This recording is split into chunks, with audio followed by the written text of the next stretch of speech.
अघिल्लो वर्ष म यति बेला रारा गएको रहेछु। मलाई यति रारा जानु मन लागेको है, म यति त्यो भन्छ नि लाइफमा रारा पुग्न सक्दिनँ होला जस्तो फिल भइरहेको थियो। तर यसरी प्लान बन्यो कि म रारा 2 दिनमा 3 दिनको दिन त म काठमाडौँ फर्किसकेको थिएँ कि। त्यो राराको ब्युटी, यो क्यामेरामा चाहिँ पिक्चर क्वालिटी चाहिँ अलिकति नराम्रो देखिरहेको रहेछ खासमा होइन, तर त्यो आँखाले हेर्दाखेरि त्यो राराको ब्युटी चाहिँ एकदमै वन्डरफुल। लास्ट इयर जाँदा म मुरमा चाहिँ जान पाएन, तर फेरि पनि म जाने हो। रारा कहिले जान्छु चाहिँ थाहा छैन। म चाहिँ फ्लाइटमा गएँ, फ्लाइटबाट फर्केँ काठमाडौँबाट नेपालगञ्जसम्म, नेपालगञ्जबाट फेरि माथिसम्म, अनि फेरि फर्किँदा पनि म नेपालगञ्जसम्म फेरि प्लेनमा नै फर्केँ, त्यसपछि काठमाडौँ प्लेनमा नै फर्केँ। त्यो गर्दाखेरि चाहिँ मेरो एकदमै राराको ब्युटी त हामीले बयान गर्न सकिँदैन, यति ब्युटिफुल रारा होइन।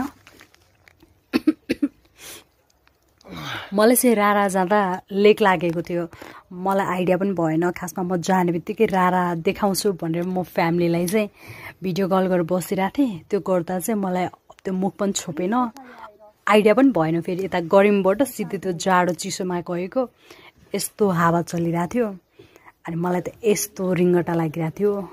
अनि मैले चाहिँ त्यहाँ हुँदा डाले चुकको रस भन्ने हुँदो रहेछ, त्यो चाहिँ खाइरहेको थिएँ। त्यो खाएपछि मलाई अलिकति ठिक भएको थियो। त्यो रारामा चाहिँ म रातभरि सुत्न सकिनँ। त्यो रात मलाई एकदमै टाउको दुखिरहेको थियो, भमिट होला जस्तो भइरहेको थियो। यो चाहिँ भोलिपल्ट बिहान फर्किँदाखेरि त्यो बोटमा हामी फर्किरहेको थियौँ, त्यति बेलाको भिडियो हो। हामी जाँदा चाहिँ हिँडेर गएको थियौँ रारालाई राउन्ड लगाएर, पछि चाहिँ भोलिपल्ट अर्ली मर्निङ फर्किने बेलामा चाहिँ बोटमा फर्किरहेको थियौँ, त्यति बेलाको भिडियो हो। अहिले हेर्दाखेरि चाहिँ मलाई यति राम्रो मौका, मैले कसरी गएँ होला, त्यो टाइम कसरी म्यानेज गरेँ होला सबै कुरा जस्तो फिल हुने रहेछ। त्यहाँको टिम पनि एकदमै राम्रो हुनुहुन्थ्यो। यो ठ्याक्कै 1 वर्षपछि मैले सबैलाई सम्झेको छु।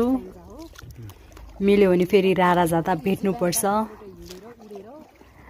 तपाईहरु पनि यदि प्लानिङ गर्दै हुनुहुन्छ भने चाहिँ रारा घुम्ने प्लानिङ गर्दै हुनुहुन्छ भने रारालाई चाहिँ लिस्टमा राख्नु होला। राराको ब्युटी यति राम्रो छ है, अब त्यो बयान गर्नै सकिँदैन कि त्यो राराको ब्युटी।